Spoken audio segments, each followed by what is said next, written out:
Berita menarik sepanjang minggu ini. Nombor 6. Ahli Parlimen Pasir Gudang Hassan Abdul Karim menyatakan pendapat bahawa Agong mesti mematuhi peruntukan perlembagaan dan tidak mengikut selera dan sentimen peribadi.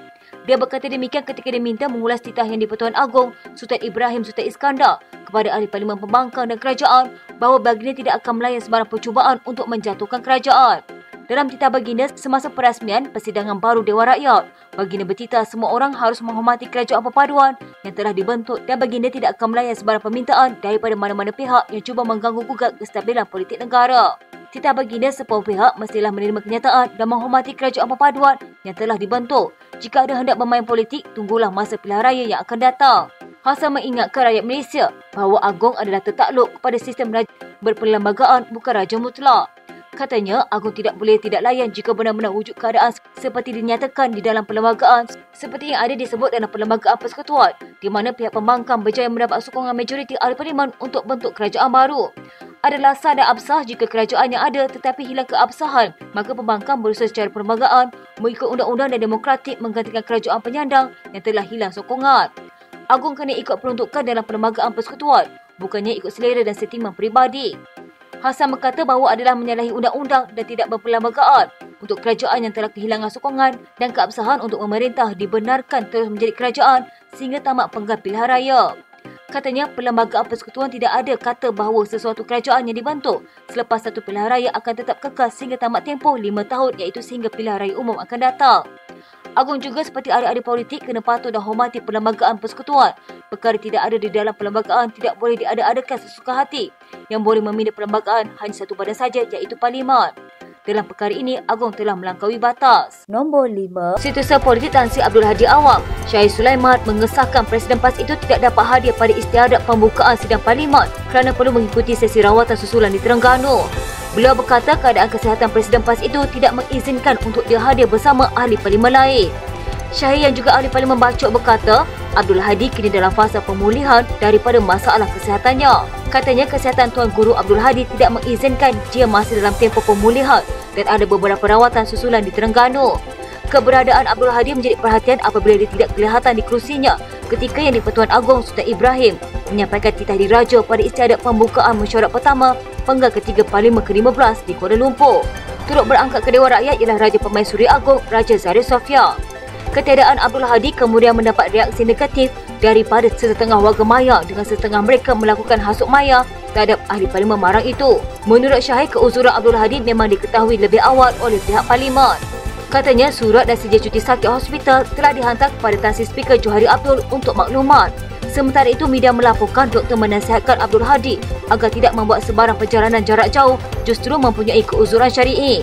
Membatik kata-kata Musyidah Ampas, Hashim Jassin, kesihatan Abdul Hadi dikatakan memang dalam keadaan tidak begitu baik. Katanya dia uzur syar'i, dia sakit banyak, dia juga ulang alik IJN, macam-macam sakit.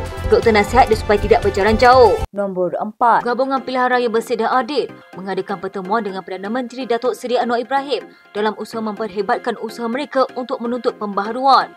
Dalam perjumpaan itu, Bersih berkata bahawa Perdana Menteri pada prinsipnya bersetuju dengan beberapa daripada 10 pembaharuan yang dibentangkan semasa mesyuarat mereka. Katanya Perdana Menteri menyatakan bahawa beliau secara prinsip bersetuju dengan beberapa perkara, namun ada beberapa reformasi yang beliau rasakan perlu ada perbincangan lanjut. Dalam satu kenyataan berasingan, Anwar berkata beberapa pembaharuan yang dicadangkan Bersih kepada kerajaan sudah pun dipertimbangkan. Bagaimanapun, Perdana Menteri tidak menjelaskan secara terperinci. Katanya kerajaan perpaduan terbuka kepada rekomendasi atau saranan pihak Bersih khususnya dalam penambahbaikan proses pilihan raya dan reformasi institusi.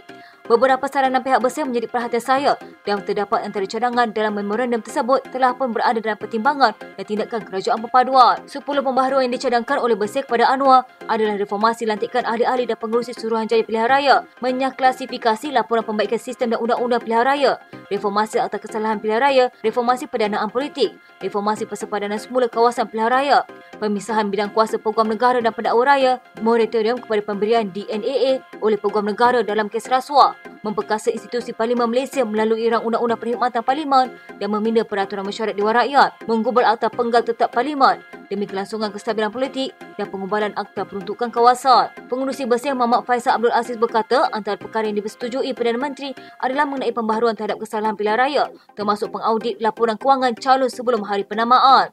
Pembaharuan lain yang dipersetujui termasuk mengasingkan peranan pendakwa raya dan peguam negara serta memperkasakan Parlimen melalui Akta Perkhidmatan Parlimen. Sementara itu, Jawatan Kuasa Pemandu Bersih dalam satu hantaran di media sosial memaklumkan pada pertemuan lebih sejam itu mereka berjaya menyerahkan memorandum setebal 40 muka surat kepada Perdana Menteri. Ini termasuk 10 laporan kertas-kertas kajian terperinci berkenaan cadangan-cadangan hasil libat urus dan kajian untuk memperkukuh peralihan demokrasi. Menurut Bersih, pentadbiran semasa mempunyai peluang keemasan untuk melaksanakan reformasi institusi. Nombor 3. Perdana Menteri sepatutnya memecat Menteri Kewangan selepas kejatuhan nilai ringgit. Ketua Pembangkang Hamzah Zainuddin berkata demikian dalam kritikan lantangnya terhadap Anwar Ibrahim yang memegang kedua-dua jawatan itu. Hamzah berkata ketika menjadi pembangkang, Anwar lantang mengkritik Menteri Kewangan sebelum ini ketika nilai ringgit jatuh. Justru dia berkata Anwar juga perlu mengguna pakaian piawaian yang sama terhadap dirinya. Katanya kalau pada 4 Oktober 2022, ketika menjadi Ketua Pembangkang, Anwar boleh marah Menteri Kewangan Tengku Zafar Abdul Aziz sebab ringgit jatuh. Sekarang tambuk adalah Menteri Kewangan, patut marah juga Menteri Kewangan sekarang. Anwar patut pecat Menteri Kewangan sekarang. Ketika perbahasan di Dewan Rakyat pada 4 Oktober 2022, Anwar mengkritik Zafrul tidak bimbang dengan kemerosotan nilai ringgit yang menurutnya menyebabkan harga barang naik. Ketika itu nilai ringgit sekitar RM4.64 bagi $1 Amerika Syarikat. Pada Selasa lalu, nilai ringgit merosot sekitar RM4.80 bagi $1 Amerika Syarikat, terendah sejak krisis kewangan Asia 1998. Bagaimanapun, kata Anwar, berbeza dengan ketika 1998, keyakinan pelabur terhadap Malaysia pada masa ini kekal tinggi, manakala inflasi dan pengangguran menurun. Dia juga berkata nilai mata wang serantau turut merosot, sementara Bank Negara menjelaskan yang ringgit berada di bawah paras sebenar dan sewajarnya diniagakan pada tahap yang lebih tinggi. Selain kenyataan Anwar pada 4 Oktober 2022, Hamzah turut membacakan beberapa lagi petikan yang dikaitkan dengan Presiden PKR itu. Sebelum ini berkenaan kritikannya berkaitan prestasi ringgit. Antaranya kenyataan yang dilaporkan semasa kempen PRU15 pada 15 November 2022 di mana Anwar dipetik berkata, Muhyiddin sebagai Perdana Menteri ringgit jatuh, Ismail Sabri sebagai Perdana Menteri ringgit jatuh. Muhyiddin harga barang naik, Ismail Sabri harga barang naik. Sebab itu kita kena tukar biar Anwar bagi harga barang turun. Hamzah turut mengkritik Anwar atas kenyataannya pada Sabtu lalu agar kejatuhan ringgit tidak dijadikan sepak terjang politik. Katanya bila kena kat batang hidup sendiri, dia tai chi habis.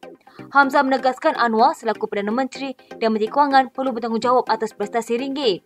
Nombor 2. UMNO Johor kekal dengan pendirian mahu kestabilan kerajaan negeri di bawah pentadbiran Barisan Nasional hingga PRU16. Penegasan itu menyusul permintaan terbaru rakan kerjasamanya daripada Pakatan Harapan supaya gabungan itu ditawarkan jawatan ahli majlis dan ketua kampung oleh BN selepas diketepikan dalam merombakan Exco Johor 13 Februari lalu. Katanya komen saya kekal status quo, kerajaan Johor ditadbir BN perlu kekal sehingga PRU16 dan selepas itu baru kita cari mekanisme baru bersama BNPH. Semua pihak perlu faham kerajaan Johor ditubuhkan sebelum wujudnya kerajaan perpaduan di peringkat pusat. Beliau berkata jika status quo kerajaan negeri sedia ada, diubah akan wujud perkara tidak disenangi termasuk kestabilan negeri terganggu. Pakatan Harapan terdiri Amanah, DAP dan PKR yang memiliki 12 kursi DUN tidak dilibatkan dalam rombakan Exco Johor lalu. Semua 11 Exco Johor terdiri wakil BN walaupun ia membentuk kerajaan perpaduan dengan PH di peringkat pusat. Timbalan Pengerusi PH Johor Aminul Huda Hassan berkata, langkah menawarkan jawatan ahli majlis dan ketua kampung kepada pihaknya dapat meningkatkan kerjasama dengan BN di peringkat negeri. Katanya sekiranya PH dilibatkan dalam barisan Exco, itu adalah semangat serta kawan terbaik. Sungguh pun begitu apabila keputusan telah dibuat, kita terima. Namun perkara tersebut menyebabkan cakap-cakap dalam kalangan ahli akar umbi.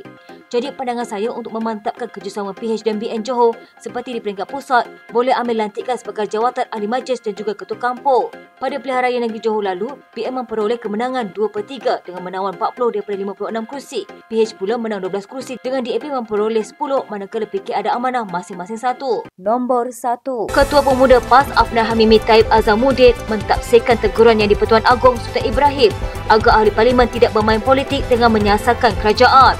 Kata Afnan yang juga ahli parlimen Alostar, antara lain kerajaan bermain politik apabila tidak memberikan peruntukan yang sama rata kepada wakil rakyat pembangkang. Katanya hentikan bermain politik dengan ahli parlimen pembangkang menyekat peruntukan. Kerajaan berhujah pembangkang harus memulakan rundingan jika mahu peruntukan yang sama rata. Yang di-Pertuan Agong bertitah di Parlimen bahawa baginda tidak akan melayan sebarang cubaan rampasan kuasa dan menyuruh mereka yang ingin bermain politik untuk menunggu sehingga pilihan raya umum akan datang.